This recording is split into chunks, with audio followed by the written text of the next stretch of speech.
Gradually Europe আমেরিকার মানুষেরা, আমার যতটুকু জানা আছে 1848 খ্রিস্টাব্দের দিক থেকে প্রথম তারা আইন পাশ করা শুরু করে। প্রথম আইন ছিল নিউ ইয়র্ক স্টেটে ম্যারিড ওমেন্স প্রপার্টি অ্যাক্ট।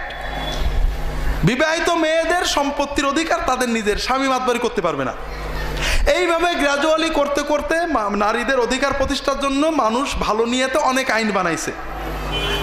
তার ভিতরে একটা হলো বিয়ে করার সঙ্গে সঙ্গে স্বামীর সম্পত্তির অর্ধেক মালিকানা স্ত্রী চলে যাবে, তালাক দিলে অর্ধেক নিয়ে যাবে। কথা বোঝেননি?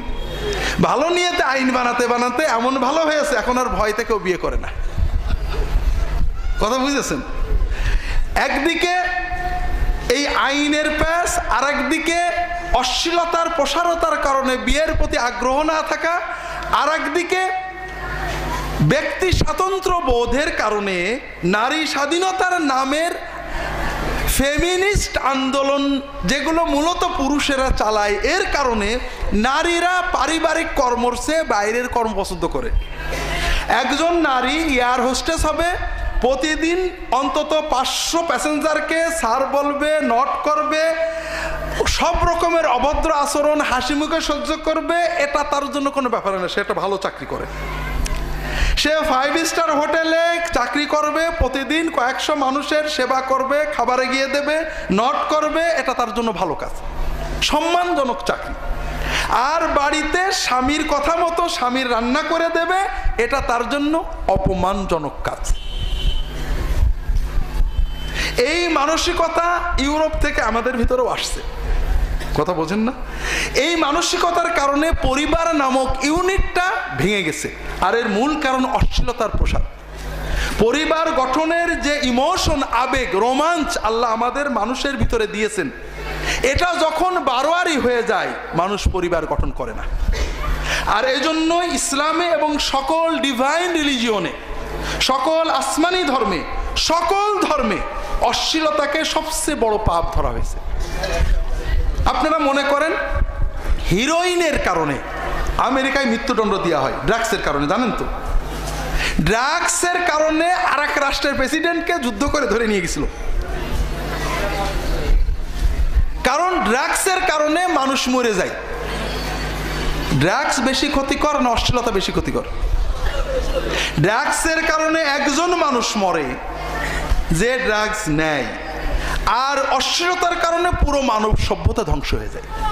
কিন্তু দুর্ভাগ্যবশত বর্তমান সভ্যতা নামীয় অসভ্যতার ভিতরে অশ্লীলতাকে সবচেয়ে বড় সভ্যতা ধরা হয়েছে। মানুষ বেহায়া চলবে, অশ্লীল চলবে, অবৈধ সম্পর্ক করবে, এটাকে সভ্যতা ধরা হয়েছে, যে কারণে মানব সভ্যতা এখন ধ্বংসের পথে। ইউরোপের অবস্থা এমন, আমি অনেক আগে একটা আর্টিকেল পড়ছিলাম, এন্ড অব ইউরোপ। ব্রাসেলসের একটা সংস্থা আছে, ফ্রেন্ডস অব ইউরোপ, তাদের পক্ষ থেকে ছাপা, আমাদের ইন্ডিপেন্ডেন্ট পত্রিকায় পড়ছিলাম। আগে আমি পড়তাম, এখন আর পড়ার সময় পাই না। ওখানে তারা লেখছে যে ইউরোপের অর্থনীতি ডুম হওয়ার পথে। এটা 8-10 বছর আগের কথা। কারণ প্রতি বছর ইউরোপের দেশগুলো ওয়েলফেয়ার স্টেট, জনগণের সেবামুখী। একটা মানুষ যখন রিটায়ার করে, ওই মানুষটার যাবতীয় খরচ রাষ্ট্র বহন করে। একটা মানুষের ছাত্র সন্তানের লেখাপড়া, চিকিৎসা রাষ্ট্র বহন করে। জনগণ যা আয় করে অর্ধেক ট্যাক্স দিয়ে দেয়। ট্যাক্সের বিনিময়ে তারা একটা চূড়ান্ত নিশ্চয়তা পায়, আমার অসুখ হলে চিকিৎসার কোনো টেনশন নেই, আমার ছেলের লেখাপড়ার কোনো টেনশন নেই, আমি চাকরির পরে আমার কোনো চলার টেনশন নেই। যাবতীয় আপনার পান, চুন, রসগোল্লা, পেঁয়াজ, সুপারি থেকে কয়েক কোটি ডলারের চিকিৎসা সব সরকার বহন করবে। এই যে সিস্টেম তারা গড়ে তুলেছে, এখানে সমস্যা হচ্ছে প্রতি বছর হাজার হাজার মানুষ রিটায়ার করে। রিটায়ার করার পরেই সরকারের ঘর জামাই হয়ে যায়। কথা বোঝেননি? যাবতীয় খরচ সরকারের উপরে। কিন্তু সরকারটা এই ঘর জামাইয়ের খরচটা পাবে কোথা থেকে? ট্যাক্স পেয়ারদের থেকে। নতুন হাজার হাজার কাজে যোগ দেওয়ার মতো, অর্থাৎ 55-60 বছরে রিটায়ার করলো। আমরা আমাদের দেশে রিটায়ারমেন্ট বয়স বাড়াচ্ছি, স্বামী ইচ্ছা করলে ওই সম্পত্তি বেচতে পারবে, কারণ আমরা তো ওয়েলফেয়ার স্টেট না। আর ইউরোপের স্টেটগুলো রিটায়ারমেন্ট বয়স কমাইছে, জনগণ খুশি। কারণ রিটায়ার করলে তো ফ্রি খাবো। 60 থেকে 55 করছে অনেকে। তো এই যে রিটায়ারমেন্ট বয়স 55 হয়েছে, এখন রিটায়ার করেছে, এই বছরে 50,000 নাগরিক রিটায়ার করলো, কিন্তু আরো 50,000 নাগরিক তো জয়েন করতে হবে কাজে। এই যুবক শ্রেণী নেই। মানুষের জন্মহার কমে গেছে, কাজে যোগ দেওয়ার মতো, নতুন ট্যাক্স পে করার মতো নতুন নাগরিক পাওয়া যাচ্ছে না। তাহলে কি হবে? তাহলে ক্রমান্বয়ে শিল্প কলকারখানা বন্ধ হবে, সরকারের ফান্ড কমে যাবে, সভ্যতা ধ্বংস হবে। বিকল্প হয় বাইরে থেকে লোক আনতে হবে, নইলে সমাজের লোকদের বিবাহ শাদী পরিবার গঠন উৎসাহ দিতে হবে। দ্বিতীয়টা ওই দেশে আর সম্ভব না, প্রথমটা নিয়ে অনেকভাবে চিন্তা চলছে। এজন্য অশ্লীলতার প্রসারমুখী সকল কাজ ইসলামে কঠিনভাবে নিষিদ্ধ করা হয়েছে।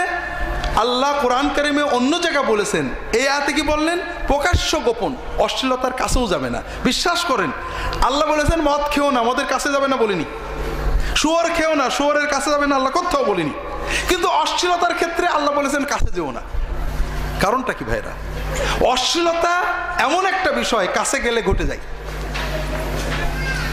এজন্য আল্লাহ পর্দা ফরজ করেছেন, এজন্য অশ্লীলতা কাছে নিষেধ করেছেন ইত্যাদি। এই বিষয়টা কোরআনে অন্য জায়গায় আরেক আয়াত বলেছেন, আমাদের সবাইকে মনে রাখতে হবে। আল্লাহ তাআলা বলছেন, ইন্নাল্লাযীনা ইউহিব্বুনা আন তাশিআল ফাহিশাতু ফিল্লাযীনা আমানু লাহুম আযাবুন আলীমুন ফিদ দুনিয়া ওয়াল আখিরাহ ওয়াল্লাহু ইয়ালামু ওয়া আনতুম লা তা'লামুন। যারা পছন্দ করে, ভালোবাসে, খুশি হয় যে মুসলমানদের সমাজে অশ্লীলতা ছড়িয়ে যাক, আল্লাহ তাদের দুনিয়াতে যন্ত্রণাদায়ক শাস্তি দেবেন, আখিরাতেও যন্ত্রণাদায়ক শাস্তি দেবেন। কাজেই আমরা অন্যায় ভুল পাপ যাই করি, অশ্লীলতার প্রসার, হিরোইন ছড়িয়ে যাবে, মাদক ছড়িয়ে যাবে।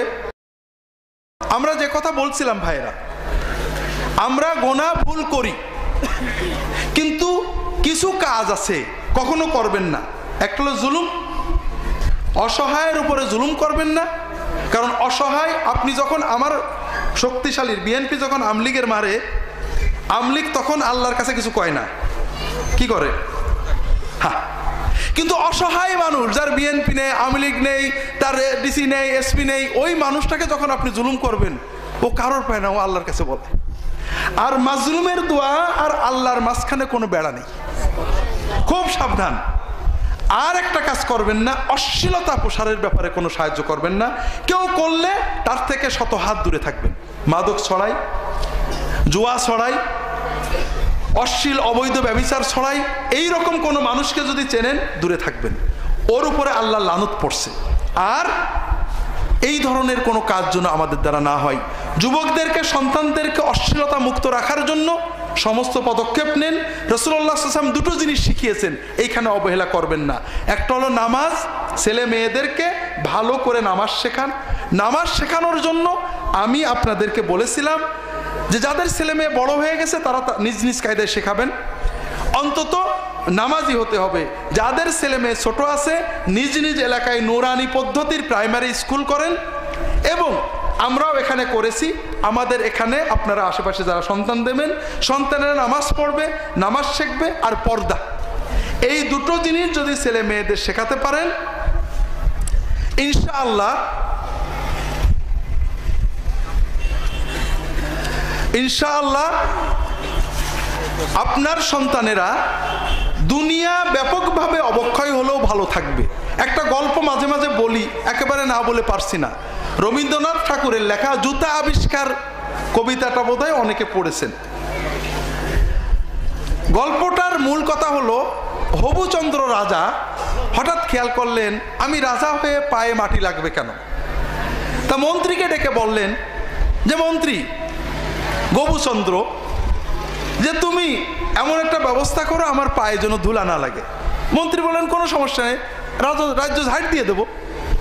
শত শত ঝাড়ুদার ঝাড় দিতে শুরু করলো, ধুলোতে দেশ ভরে গেল। রাজা কাশে আর মরে। রাজা বললো যে এই পাগলামি বন্ধ করো, নিলে তোমার ফাঁসি। বলে কোনো সমস্যা নেই, একটু পানি ছিটিয়ে দিলে তো ধুলো চলে যাবে। পানি ছিটিয়ে দিল, কাদা হয়ে দেশ ভরে গেল। রাজা বলল, তোমার 1 সপ্তাহ সময় দিলাম, এর ভিতরে যদি আমার পায়ে মাটি লাগার বন্ধ করতে না পারো, তোমাদের সবার শাস্তি। সবাই আলটিমেটাম পেয়ে চিন্তায় কোনো পথ বের করে না, রাজ দরবারের বড় বড় পণ্ডিত কেতাব ঘাটছে, কিছু হচ্ছে না। শেষ দিনের ওই রাজত্বের মুচিদের হেড আসছে, রাজামশাই আমার কাছে একটা সমাধান আছে। মন্ত্রী কাঁপছে, হ্যাঁ এত বড় বড় পণ্ডিত ডক্টর কেউ পারল না, তুমি সমাধান করবা? তা রাজা বললেন যে না, আসুক। আইসার ওই মুচি রাজার পায়ের কাছে বসছে, বসে ঝুলার ভিতর থেকে দুটো চামড়ার টুকরো বের করেছে। টুকরো দুটো বের করে রাজার দুই পায়ে বেঁধে দিয়েছে, দিয়ে বললে, রাজামশাই সারা দুনিয়া চামড়া দিয়ে ঢেকা যায় না, কিন্তু নিজের পাটা চামড়া দিয়ে ঢেকলেই পাটাকে মাটি থেকে রক্ষা করা যায়। কথাকে বুঝতে পেরেছেন? দেখেন আজকে বিশ্বে যারা অবক্ষয় ছড়াচ্ছেন, এদের কোটি কোটি টাকার মালিক, তাদের মিডিয়ার স্বার্থে, পণ্যের স্বার্থে, সাম্রাজ্যবাদী স্বার্থে অশ্লীলতা ছড়াচ্ছেন। আমরা হয়তো ওটা বন্ধ করতে পারবো না, কিন্তু আমাকে তো বাঁচতে হবে। আমার ছেলেকে, আমার মেয়েকে নামাজটা শেখাবো, আমার ছেলে আমার মেয়েকে পর্দা শেখাবো। বিশ্বাস করেন, দুনিয়া অবক্ষয় হবে, গণধর্ষণ হবে, ইফটিজিং হবে, হ্যারাসমেন্ট হবে, অনেক কিছু হবে। ইনশাল্লাহ আমার ছেলে কখনো ইফটিজার হবে না, আমার মেয়েকে কখনো হ্যারাস করা হবে না।